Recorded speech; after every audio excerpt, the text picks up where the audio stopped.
ये कहानी में हमको ये सिखाया जाता है कि हमें धीरज यानी पेशेंस से काम लेना चाहिए। बचपन में एक छोटे से गांव में एक बच्चा रहता था जिसका नाम मोहन था। मोहन बहुत ही जिज्ञासु और मेहनती था। वह हमेशा नए नए सवाल पूछता और हर चीज को समझने की कोशिश करता, परंतु गांव में संसाधन कम थे और उसकी पढ़ाई के साधन भी सीमित थे। एक दिन गांव में एक बूढ़ा साधु आया।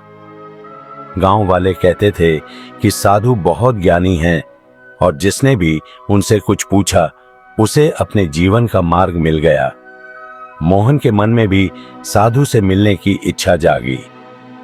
अगले दिन वह साधु के पास गया और उनसे कहा, बाबा, मैं जीवन में बहुत कुछ सीखना चाहता हूं, पर मेरे पास साधन नहीं है।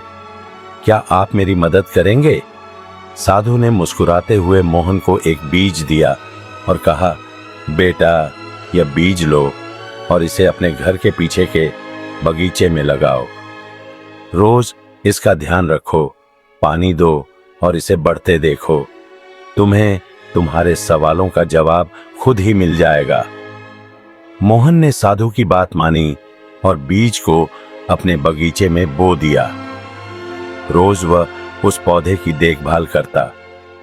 धीरे धीरे पौधा बड़ा होने लगा।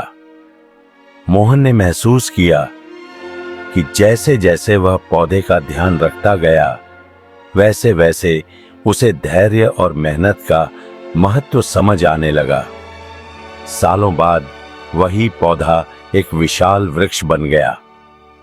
मोहन भी बड़ा हो गया था और अब वह समझ गया था कि ज्ञान पाने का असली रास्ता धैर्य, मेहनत और सतत प्रयास है।